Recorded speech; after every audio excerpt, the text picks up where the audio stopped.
Salut les gourmands! Je vais vous expliquer comment réaliser ces jolis petits pains en forme de chat, de lapin, de chien, de tortue et d'hérisson. Vous pouvez les faire vous-même ou en confier la confection aux enfants. C'est par exemple une bonne idée d'activité en début d'anniversaire, lorsqu'on attend tous les invités.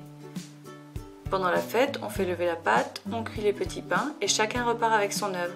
Ça change des sachets de bonbons, non? Alors, pour réaliser ces petits pains, vous aurez besoin de faire une pâte à pain ou une pâte à brioche. Je vous propose ma recette dans le i qui apparaît en haut à droite de cette vidéo. Cette recette est délicieuse, que ce soit avec de la confiture ou du foie gras. Une fois que vous avez procédé à la première levée, vous pouvez vous lancer dans la confection de ces formes rigolotes. Commençons par le chat. Je prends une boule de pâte qui tient dans ma paume, car je fais attention à ce que tous mes petits pains aient à peu près le même poids pour qu'ils aient ensuite le même temps de cuisson. Pour le chat, je prélève deux petites boules, l'une pour la tête et l'autre pour la queue. Je forme un colombin avec le reste de la pâte. Je l'enroule. Je laisse un bout libre pour représenter les pattes avant du chat. Pour la tête, je fais une belle boule en ramenant les extrémités de la pâte par le dessous. Je taille les oreilles et je fixe la tête sur les pattes avant du chat. Je déplace mon petit pain délicatement vers la plaque du four.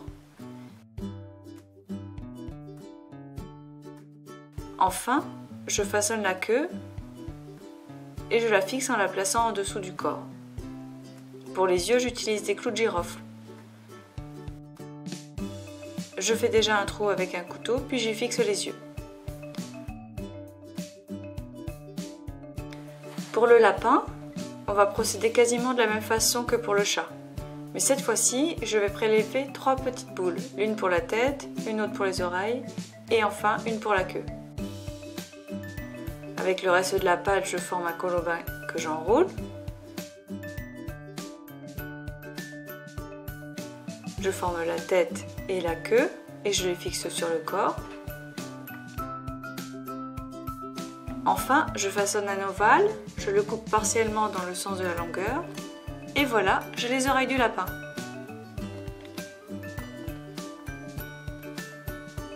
Je fais les yeux avec des clous de girofle.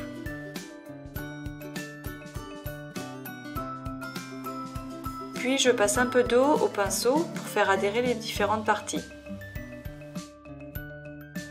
Pour le chien, je ne prélève qu'une petite boule pour sa truffe. Avec le reste, je forme une belle boule en ramenant les bords par le dessous.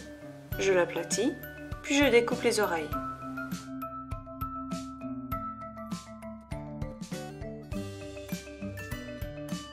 Pour les yeux, je forme deux trous avec un couteau et j'y place deux noisettes entières.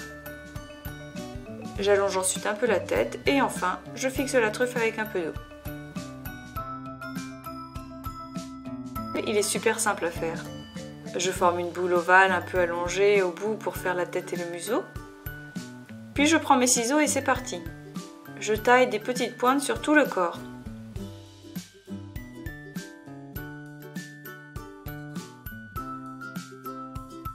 Et je n'oublie pas de faire les yeux après. Ce petit bonhomme, inspiré du manala alsacien de la Saint-Nicolas, ne demande pas non plus beaucoup de travail.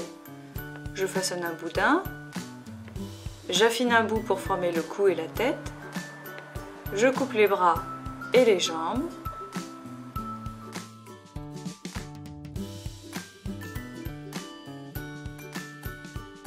je fais les yeux avec des noisettes, car elles résistent bien mieux à la cuisson que les raisins secs qui finissent toujours par brûler ici. Pour la tortue, on a un peu plus de travail. Je forme d'abord les pattes que je croise.